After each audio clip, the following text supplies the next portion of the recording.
everyone, Animal Girl here, back with another of my special edition movie talk videos. It is May 4th, and Star Wars fans know exactly what that means. That's right, it's once again Star Wars Day. And like last year and the year before, I am doing a review on a Star Wars movie for Movie Talk. And this year's movie is Solo, a Star Wars story. Buckle up for the ride of your life aboard the Millennium Falcon. Through a series of daring escapades, Han Solo befriends his mighty future co-pilot Chewbacca, forging a bond that will alter the fate of the galaxy.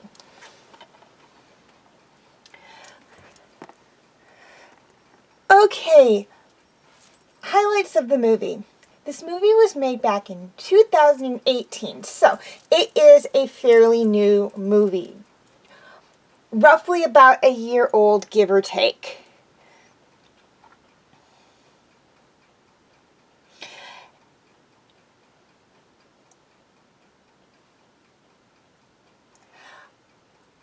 And it is an American space western movie. And by space western movies, I mean, yes, it takes place in space because it's Star Wars.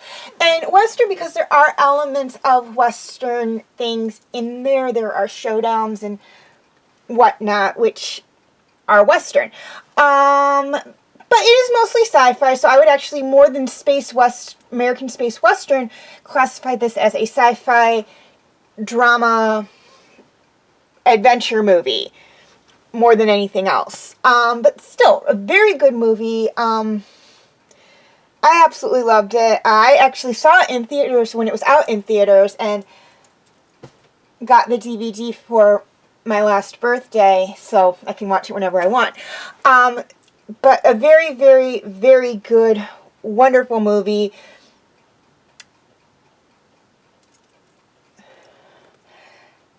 One of my favorite Star Wars movies, basically. Okay, things I loved about this movie. First off, I loved the story. This movie touches on things that happen with Han before the original trilogy. So this is what he was like before A New Hope. So he's younger, he's kind of cocky. Well, he was cocky in the original trilogy as well. But he's a lot younger. I'd say late teens, early 20s in this movie, give or take. Do not ask me exactly where it takes place within how many years separate this movie from A New Hope, because I don't know. My guess is, based on some of the Easter eggs in the movie, it takes place 3 to 4 years before A New Hope. But they don't actually really come out and say it, give an exact timeline, so it's kind of hard to say. But a really good story. I absolutely loved it. Now, as to which one I liked better, the movie or the book trilogy, Han Solo trilogy, honestly, I like the book trilogy a little bit better. It went into a little more detail on certain things. But the movie, for what it is, isn't bad. I will do a review on each of the 3 books from the Han Solo book trilogy. And I will do a comparison video on this movie and the book trilogy once I get my last book talk video for the book trilogy up. But I've got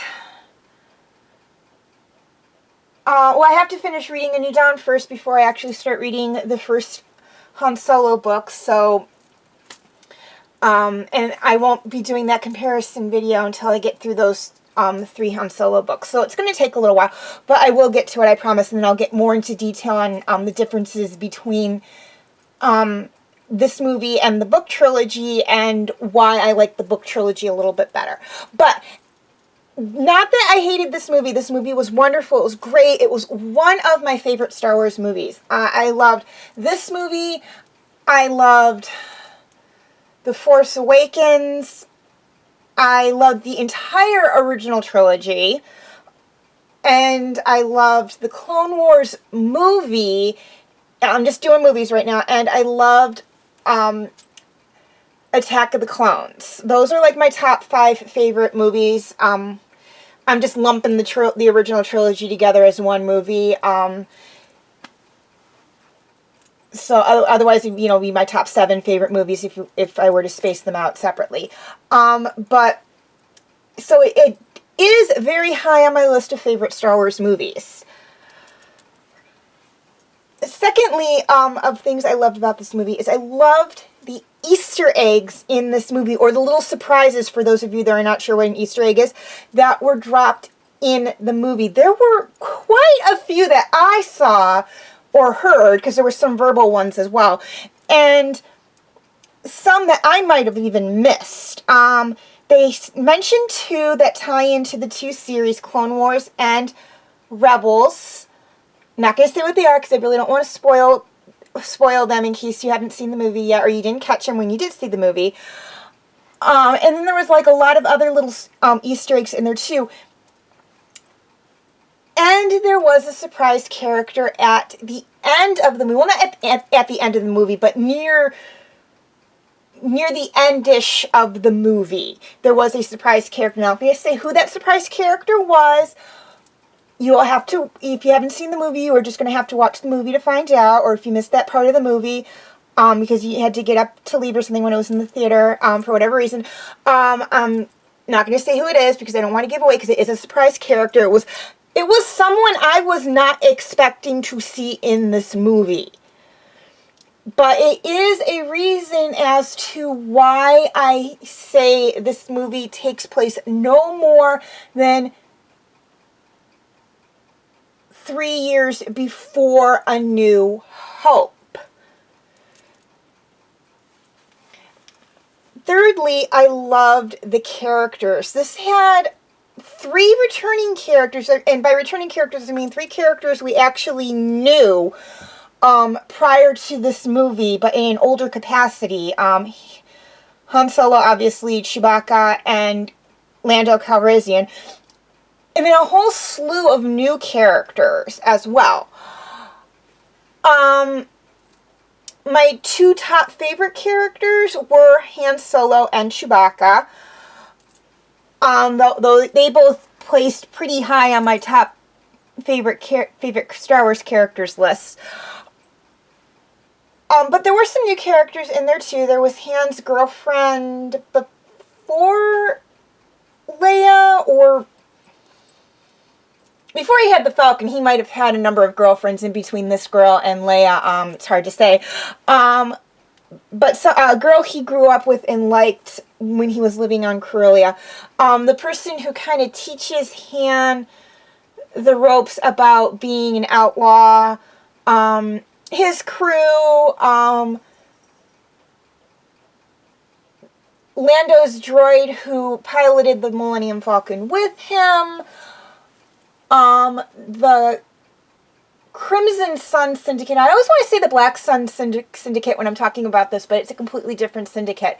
But it's the Crimson Sun or Crimson Dawn or something. Something that has to do with the sun. Syndicate. A lot of characters in there. And a whole bunch of other characters. And whatnot. And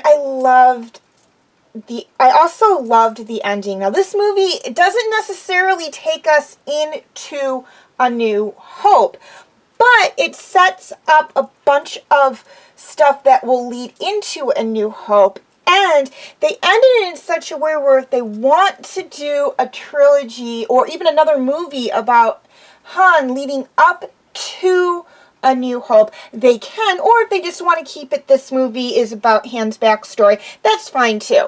The way it's ended is good, because we all know what's going to happen with Han at some point in time. He is going to become in debt to Jabba the Hutt, and in order to pay off that debt, he is going to agree to take Luke and Obi-Wan and C-3PO and R2 to Alderaan, and they're going to get caught in the Death Star. They're going to lose Obi-Wan, but acquire Leia, and he is subsequently going to join the rebellion and stay with them while forming a friendship with Luke and falling in love with Leia, and then he's eventually going to marry Leia and have a son who then kills him. That is not all in this movie, but we know what's going to happen if we've seen all the other trilogies. But still, like I said, the way they ended it is in such a way where if they want to continue on, they can, and if they don't want to, it's fine too. They leave it opened. It's not like they didn't leave it on a cliffhanger. We're like, oh my god, now they're going to do another movie to explain what happened here. It's like, oh, okay, yeah, they could continue if they want to, but they don't have to. And I liked that. They're leaving themselves open in case they want to do another movie, but if they choose not to, that's fine too. Okay, character or cast. This movie had a wonderful cast of characters. Now, the characters I have listed here are the ones we spend the most time with. And as a fun side note fact, I'm going to say this. The actors who played Han Solo and Lando Calrissian in this movie actually got pointers from Harrison Ford and shoot, I forgot the name of the actor who originally played Lando Calrissian in the original trilogy, but that actor as well gave them tips and pointers on how to, on being Han and Lando. It's like, well, this is where we saw these characters at this point in time and how they were probably acting, kind of thing, and what their mindset was at most likely. But I'm going to let you read through. Keep in mind the fourth character is the droid. Well, obviously it's got letters and numbers, not an actual name.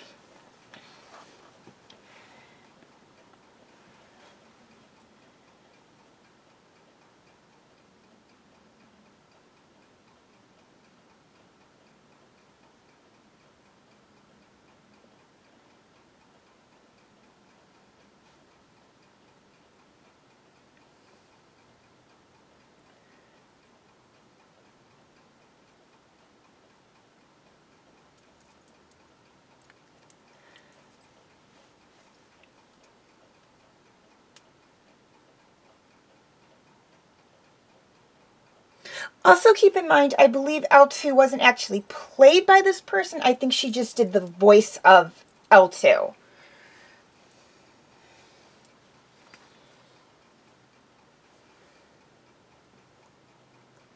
Okay, feel free to check out my related Star Wars videos, and I'm sorry if I shook the camera there.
Okay, feel free to leave your comments and questions in the comment section. I do love to read those. And please like and subscribe if you're watching this on YouTube, or like and share if you're watching on Facebook. And feel free to follow me on Wattpad, Tumblr, Instagram, Twitter, and DeviantArt.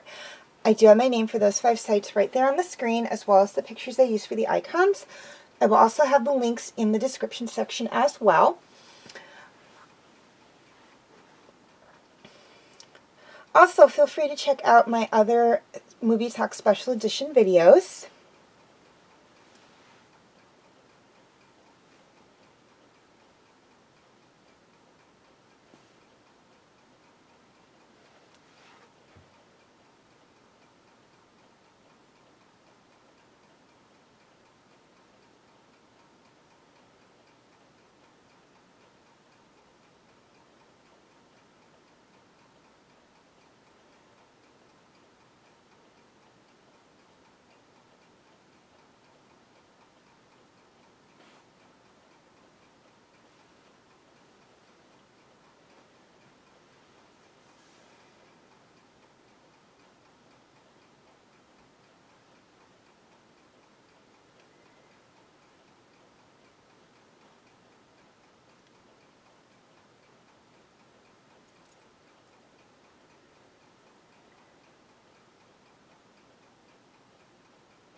Okay, quick reminder on my comment rules.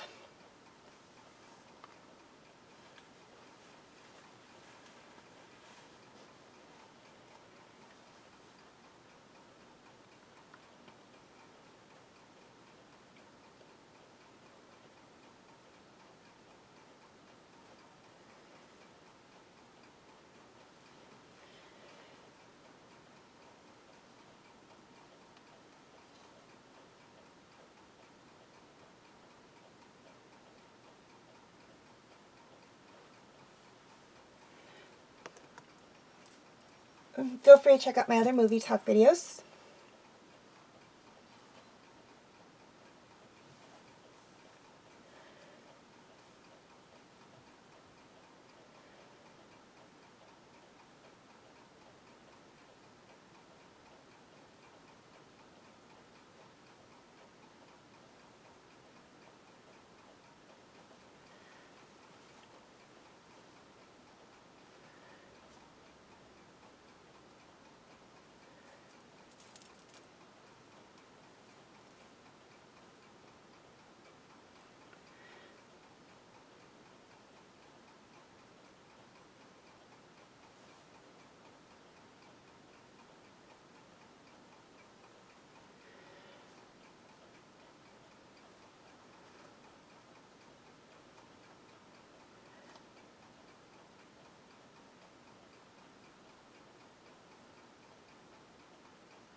and my other videos.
Okay, before I sign off, a couple of things I'd like to touch on. First off, for those of you watching on YouTube, if there are any videos of my videos you cannot find there, they are on my Facebook page. I will have the link for that in the description section. Secondly, for those of you watching on Facebook, I will be posting the links of videos that are not on Facebook to my Facebook page. However, if you're having any problems viewing those, you can check out my YouTube channel. I will have the link for that in the description section as well. And if you're looking for TV Talk videos, here's a list of all the TV shows I've either done TV Talk videos on or I'm currently doing TV Talk videos on.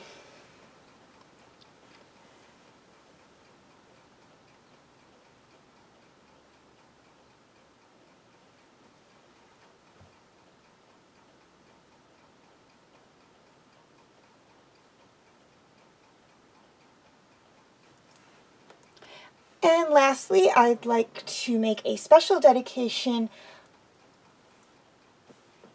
of this video to my adorable little kitten, Ahsoka Tano, who on Star Wars Day this year will be exactly 1 year old.